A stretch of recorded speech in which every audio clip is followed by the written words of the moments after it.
sooner or later throughout your academic journey, you're going to reach a point where you want to improve your grades. So you sit down, bust open the books, and after 30 minutes of genuinely decent work, the phone is out, you're tired, feeling demotivated, and the last thing that you want to do is turn that page another time. Good morning. Today I've compiled my top 4 tips for staying motivated to revise and study. So let's get through them. Tip number 1 is to set clear goals for each session.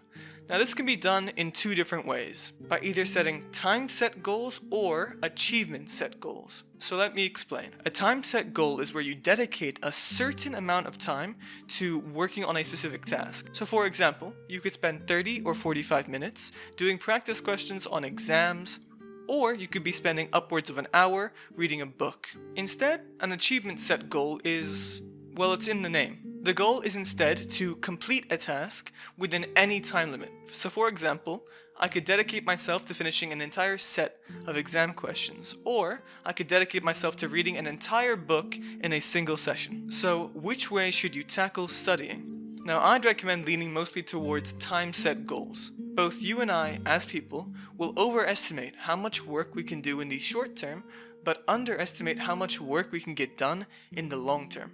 So if you tell yourself, look, I'm going to sit down and I'm going to revise the Krebs cycle. It'll take me around 20 minutes to memorize it. If it ended up taking you 2 hours instead, you're going to start beating yourself up and feeling demotivated and thinking that you're not keeping up with your aligned schedule. Now tip number 2, which might sound quite self-explanatory, but it's to study with focus and effort. If you, for example, studied for 12 hours at 20% effort, and a different alternate version of you studied for 2 hours at 100% effort, you would have gotten more effective revision in those 2 hours than you otherwise would have with those 12, even though there's a 10-hour increase.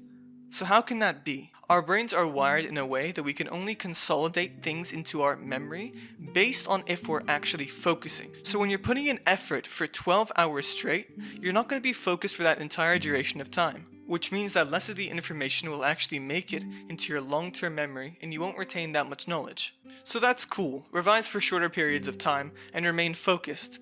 But how do we actually remain focused? Well, starting simply, the first thing to do is to remove any distractions that you have. So turning off your phone or putting it away. I prefer to study in more quiet environments like my home environment or in the library. Once you have all the distractions out of the way, sit down and focus. Tell yourself for the next 2 hours or even 1 hour, if you're starting out, I am going to focus.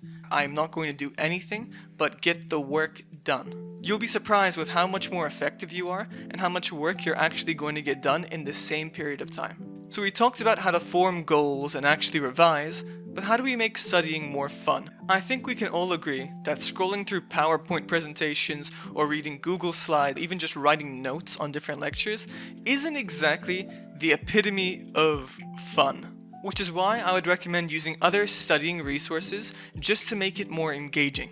For example, using YouTube to supplement your content learning and revising. There are excellent resource guides, for example professors like Ninja Med, that teach you topics in a much greater detail than you otherwise would have learnt it in a much more easy to understand manner. It's also really important, and I can't emphasize it enough, to be active with your learning. Doing past papers and quizzes will show you real improvement. When you start to see those results, you're going to feel more motivated to actually continue revising and putting in the work. My last tip, and one that I implore you to have, is to have a why. He who has a why can bear almost any how. Why do you want to revise? To get better grades? But why do you want better grades? For me, I've asked myself that question many times, and I've boiled it down to simply that I want to be a surgeon. And I don't want to be just any regular surgeon. I want to be one of the best. So I'm going to put in as much work as I have to. I'll revise as many topics that I dislike, just so that I finally get to that end goal. When you have that why, you can be really motivated, and you can do things that you otherwise wouldn't expect of yourself. But sometimes, even when you're demotivated, you still have to put in the effort. Anyway, that wraps up my 4 biggest tips for staying motivated while revising. If you enjoyed the video, don't forget to like and subscribe. I really enjoy seeing all of your comments. As usual, all of you have a fantastic day, and I'll see all of you in the next video. Bye bye. Markiplier?